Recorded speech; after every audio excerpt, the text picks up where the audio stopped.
This is Colonel Falcon from the Falcon Faults, and you're watching Spacies.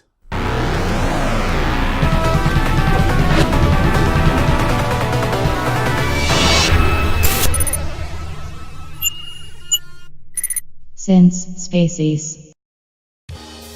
G'day invaders, welcome to Spacies, and this is the latest Spacies spin for the week.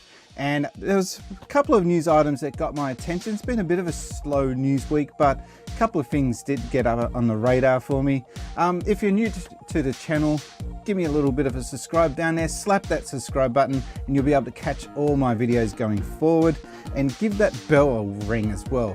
I don't know how it works, it's just all silly these days, but yeah, subscribe anyway. That will be the least you can do for me if you could help out. Now, a couple of things that are happening. I put a tweet out a little while back for my latest Follow Friday video asking what Sega franchises would you like to see resurrected from the dead. And right on cue, House of the Dead got announced. So House of the Dead, it will be a HD reboot, I think. It'll be a compilation as far as I know, and it will be released by a company called Polish Forever Entertainment, and these were the guys that did Panzer Dragoon just recently. In all fairness though, House of the Dead was never dead, if that makes sense. House of the Dead was actually given a 2018 release with a game called Scarlet Dawn in the arcades. But us people that are, you know, not frequenting the arcades like so many people, like there's not really much in the way of arcades in my neighborhood. Yeah, haven't really had much of a chance to check that out. We would like to see these games come out on the home market, which kind of leads me to my next question. How are they going to do this? Now, I think the Switch has got the closest to being able to pull this off, because it's got an IR sensor on it, but what's the IR sensor going to detect? I don't know how this is going to work. The Wii U was the last console that could possibly pull this off. Xbox One and also the PlayStation 4, to my knowledge, don't have any light guns that I'm aware of. And the TVs that we use now don't have the technology to be able to make it work properly for a cheap enough price. It's not to say that it's impossible, but it's a case that it's not practical, if you know what I mean. It would be interesting to see how they're going to pull this off. I really don't know how they're going to go about it. I really hope that it's not going to be a case that you move your trigger around on the screen using the analog, because if that's the case, I'm not interested. We want a light gun, and yeah, I think they're really ambitious. If they're taking this on, knowing that a piece of hardware needs to be sold alongside this to make it work, I'm really interested to see how this is going to work. I think that they have to be 100% backing their own product if they think that they're going to be able to pull this off. So yeah, it's looking like a 2020 release. No solid concrete dates that I'm aware of at this point. So watch this space. It's going to be interesting. In other gaming news, we had Mario Kart Mobile get released. Now, I'm not a mobile gamer.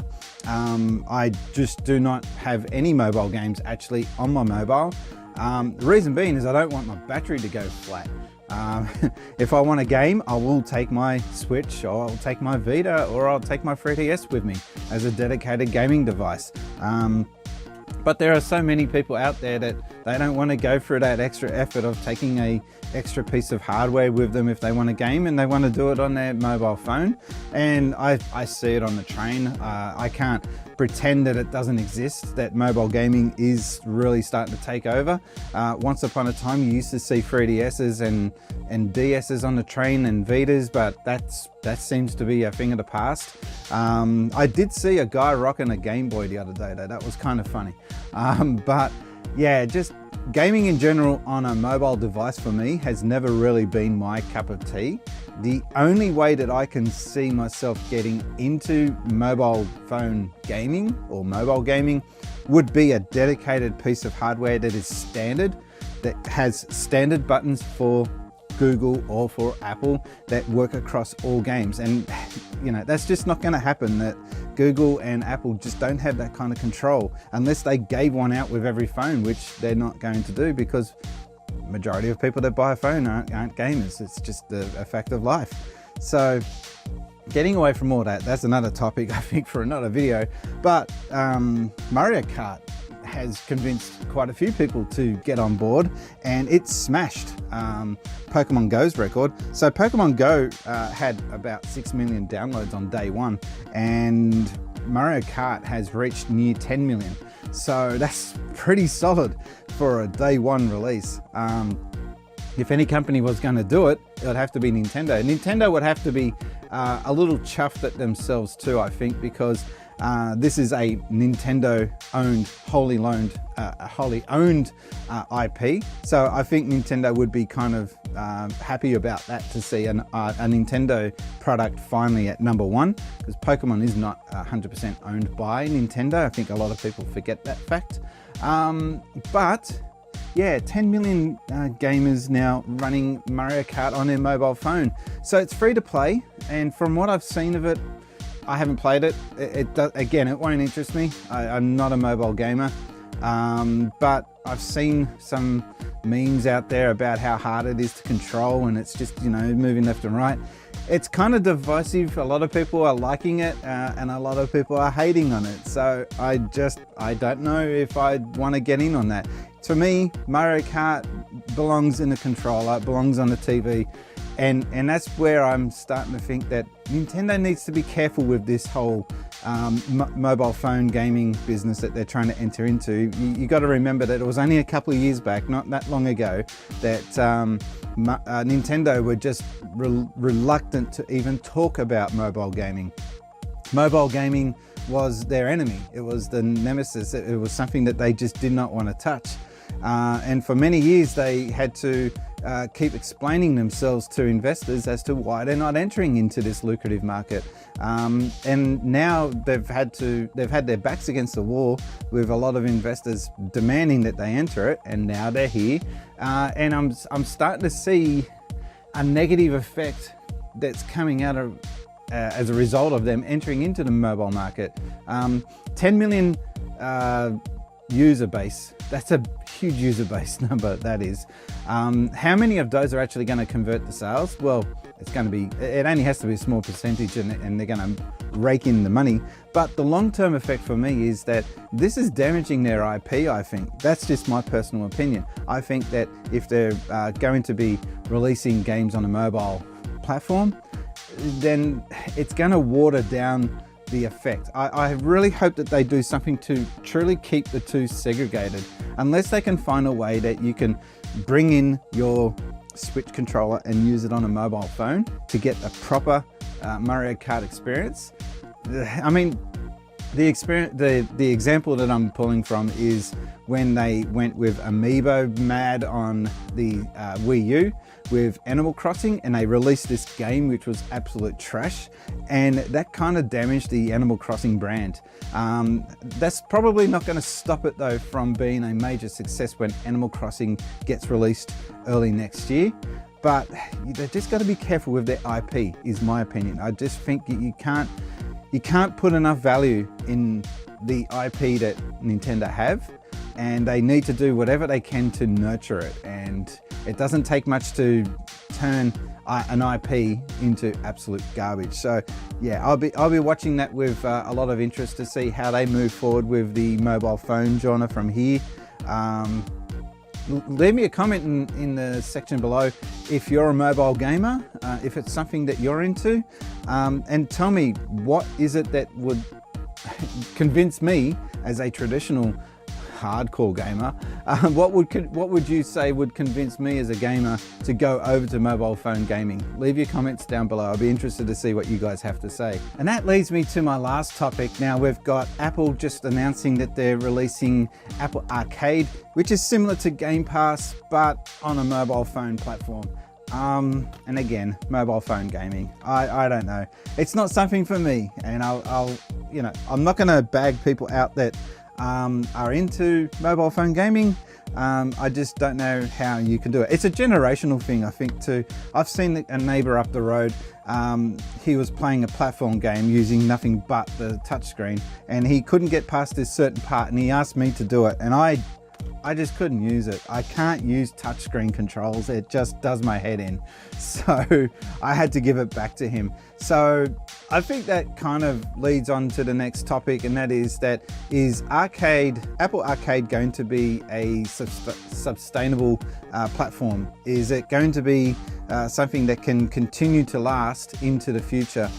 And something tells me reluctantly, yes, it could, because you've got this whole generation of gamers that have never even perhaps touched or held a controller in the way that we think of a controller, and that is with actual tactile buttons. There's probably a lot of kids out there that are playing these games that are more used to using a touchscreen with their, dirt and grease and crap all over the screen. And then you got old school gamers like me that just don't want to touch it. So there's that side of things. So there's an audience there's coming up and coming is what I'm trying to get at. But if you've got this subscription-based platform, how are the game developers going to reap in money from this? Are they getting paid per downloads or per time people actually play it? I don't know how this is going to work. It's kind of similar to Game Pass. Game Pass is another thing that Xbox are doing very similar to what Apple are going to do, and it could be the new way moving forward. People might not own physical copies of games moving forward. I think that's kind of sad because when you have a big release like a new Zelda game, getting that limited edition box is kind of cool. It puts you, it literally gives you some sort of ownership and makes you feel like it's part of the experience. And yeah, gamers these days just don't care.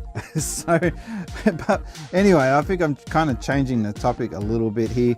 I'm just trying to get at the point that I think that gamers up and coming are not worried about the things that we cared about back in the day. And I think that there might be a market there for Apple Arcade, and we'll see. I think that I just want to know what is there for a traditional or older gamer like me to look at it and think, is it worthwhile? I don't own any Apple products though, so it's not something that I would even venture into, but I'm just trying to say, what could they do to get older gamers into this platform? We'll have to wait and see what happens there. So here on Spacies, we've got ourselves a competition, and it's going to end next weekend. Thanks to the kind folks over at AK Racing, I've got some prizes to give away, and I want to rate your setup. I want you to send in your setup to synthspacies@gmail.com. This is open to Australian viewers only, sorry. But there will be a first prize and a second prize. Now, first prize is a footrest from AK Racing, also the floor mat so you can put your chair on it, and last of all, the mouse mat. Now, these prizes are worth over $100.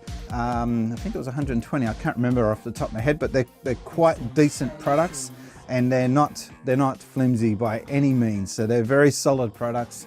And second prize is just the footrest. And as I've mentioned before in previous videos, I'm using the footrest right now, and it's good because one, it's comfortable, and two, it just stops me from stepping on all the cords. I've got a heap of cords back there, and this is good for cord management. It's the laziest approach. So all I want you to do is send in a photo of your setup to synthspacies@gmail.com. Here's the catch though, the worst setup will win. So try and send in something comical. Don't be so serious. Set it up and make it look as lousy as possible and get those photos in. The worst setup will win. Okay, it's got to be a gaming setup. I did have one person send in a photo of no gaming at all, and it's like, yeah, that's not a gaming setup, that's just a setup. So yeah, worst gaming setup ever. So yeah, don't forget to subscribe to Spacies if you haven't already done so. That's been my weekly wrap up, and my name has been Brian. I've been gaming since Spacies. Thanks guys.